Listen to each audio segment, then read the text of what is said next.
ലോക്സഭാ തെരഞ്ഞെടുപ്പിൻ്റെ ചിത്രം ഏറെക്കുറെ വ്യക്തമായതോടെ കേരളത്തിലെ ചില മണ്ഡലങ്ങളിലെ സ്ഥാനാർത്ഥി പട്ടികകളിൽ അപരന്മാരാണ് ശ്രദ്ധ പിടിച്ചു പറ്റിയിരിക്കുന്നത്.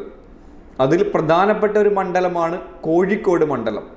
കോഴിക്കോട് മണ്ഡലത്തിലെ ആകെ സ്ഥാനാർത്ഥികളുടെ എണ്ണം 13 അതിൽ 6 അപര സ്ഥാനാർത്ഥികളാണ്.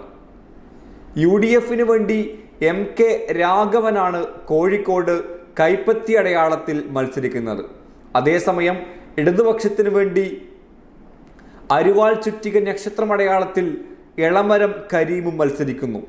വളരെ നല്ല ഒരു മത്സരം പ്രതീക്ഷിക്കുന്ന കോഴിക്കോട് മണ്ഡലത്തിൽ ഇരു പാർട്ടികളും അപര സ്ഥാനാർത്ഥികളെ കൃത്യമായി നിർണയിച്ചിട്ടുണ്ട്. എതിർ സ്ഥാനാർത്ഥിയുടെ ഒരു വോട്ടാണെങ്കിൽ ഒരു വോട്ടെങ്കിലും മറിക്കാനുള്ള കൃത്യമായ തന്ത്രം രണ്ട് പാർട്ടിയും നടത്തിയിട്ടുണ്ട് എന്ന് ഇവിടെ വ്യക്തമായി മനസ്സിലാക്കാം. എളമരം കരീം എന്ന പേരിനോട് സാദൃശ്യം വരുന്ന അബ്ദുൽ കരീം എന്ന പേരിലാണ് 3 അപര സ്ഥാനാർത്ഥികളും മത്സരിക്കുന്നത്. ഒരു അബ്ദുൽ കരീം ഡിഷ് ആൻറ്റിന അടയാളത്തിൽ മത്സരിക്കുമ്പോൾ മറ്റൊരാൾ ബെൽറ്റ് അടയാളത്തിലും മറ്റൊരാൾ നെക്ലേസ് അടയാളത്തിലുമാണ് മത്സരിക്കുന്നത്. എളമരം കരീമിനോട് പേര് സാദൃശ്യമുള്ള അബ്ദുൽ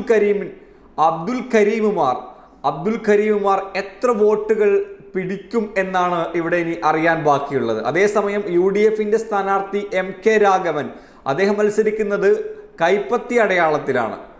അദ്ദേഹത്തിൻ്റെ പേരിനോട് സാദൃശ്യമുള്ള N രാഘവൻ പെൻ സ്റ്റാൻഡ് അടയാളത്തിൽ മത്സരിക്കുന്നുണ്ട്.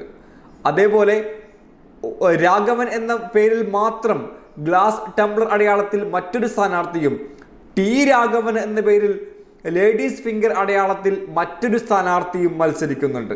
MK രാഘവന് അതേപോലുള്ള പേര് വെച്ച് N രാഘവനും T രാഘവനും ഒക്കെ കോഴിക്കോട് മണ്ഡലത്തിൽ മത്സരിക്കുമ്പോൾ വോട്ട് ചെയ്യാത്തുന്ന ആളുകൾക്ക് എത്രമാത്രം കൺഫ്യൂഷൻ ഉണ്ടാകും, എത്ര വോട്ട് MK രാഘവന് പോകേണ്ട എത്ര വോട്ട് പിടിച്ചെടുക്കാൻ ഈ 3 രാഘവന്മാർക്കോ അല്ലെങ്കിൽ അബ്ദുൽ കരീമുമാർക്കോ സാധിക്കുമോ എന്നതുകൂടി ഇവിടെ ചർച്ച ചെയ്യേണ്ട കാര്യമാണ്. ഒരു വോട്ടാണെങ്കിൽ ഒരു വോട്ടെങ്കിലും തങ്ങളുടെ എതിർ സ്ഥാനാർത്ഥികളിൽ നിന്നും പിടിച്ചെടുക്കാനുള്ള കൃത്യമായ തന്ത്രത്തിൻ്റെ പുറത്താണ് ഇത്തരത്തിലുള്ള അപര സ്ഥാനാർത്ഥികളൊക്കെ കടന്നു വരുന്നത്. ഏതായാലും ഇലക്ഷൻ റിസൾട്ട് വരുമ്പോൾ നമുക്കത് മനസ്സിലാവുകയും ചെയ്യും.